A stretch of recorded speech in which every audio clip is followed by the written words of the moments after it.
Namaskar viewers and listeners of the Great Game Reloaded. I am Tilak Divesha. The volatile Pakistan-Afghanistan frontier is a serious fault line that has exploded once again. There have been airstrikes in Kabul, clashes along the Durand line and dozens of soldiers dead on both sides.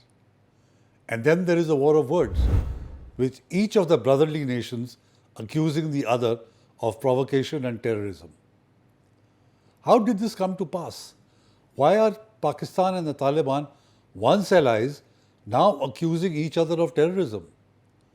And how does this shift change the power balance in the region? Let's decode. It began on Thursday night, 9th October 2025.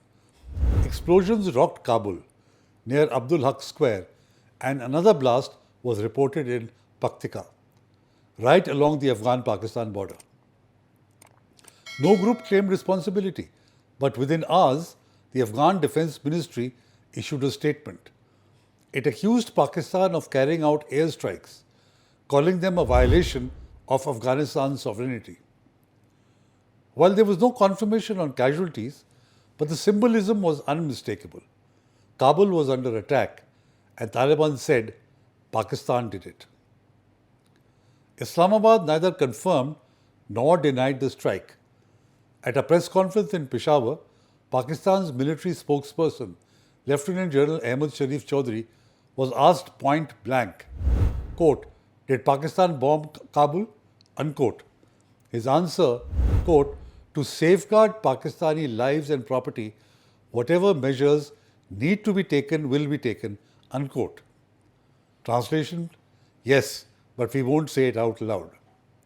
Media speculation was that Pakistan was seeking to target the TTP head, Noor Wali Masood, who apparently escaped. Afghanistan responded on Friday. Heavy fighting erupted all along the 2,600-kilometer border, the Durand line, from Kunar to Helmand. Taliban forces hit Pakistani positions using artillery, drones, and captured American hardware. Kabul called it, quote-unquote, retaliatory and successful operations. The Taliban claimed to have killed 58 Pakistani soldiers, wounded 30, and seized 25 border posts. Pakistan disputes the number, saying 23 troops died, while it, quote, neutralized 200 Taliban and affiliated terrorists, unquote. Whose numbers are true? There is no clarity as yet. But what's certain is this: the two sides fought the bloodiest border battle since Taliban takeover in 2021. The clashes spread quickly.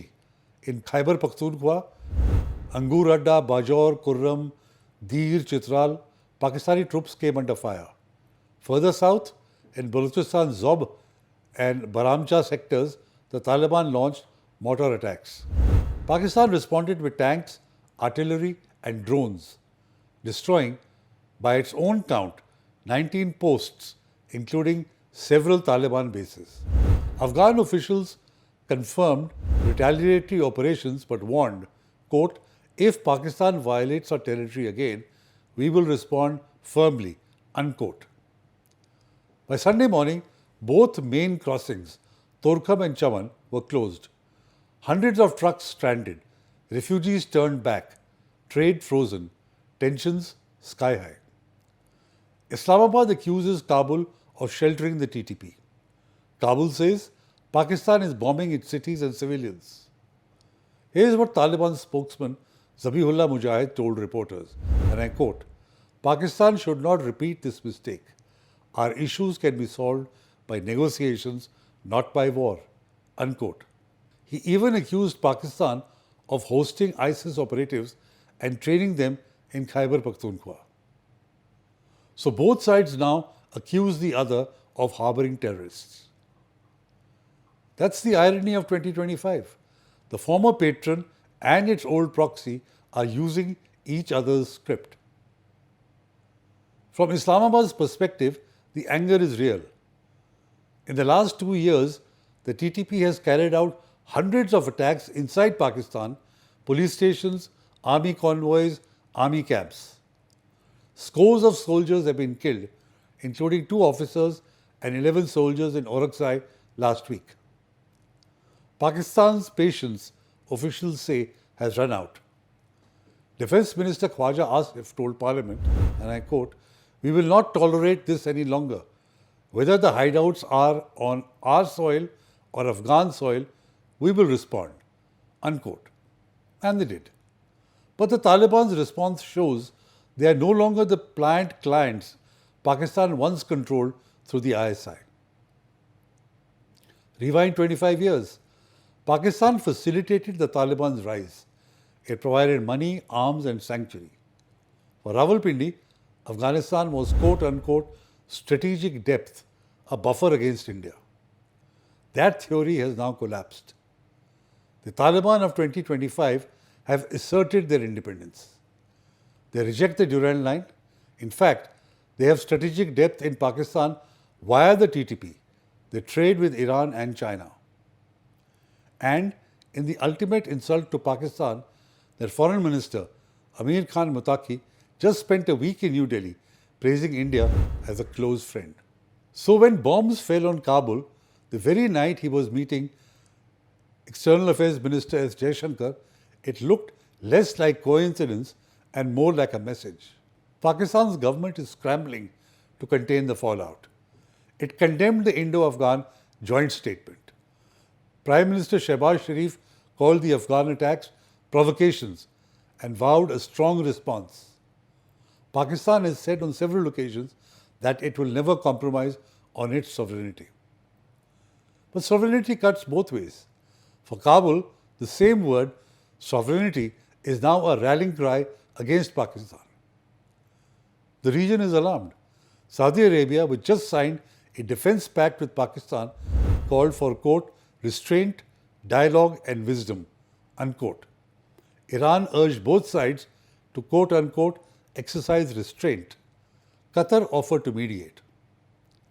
So, the Gulf powers are stepping in to stop 2 Muslim nations from sliding into war, something neither can afford economically or politically. But will they listen? Unlikely. President Trump has offered to mediate after he is free from Gaza.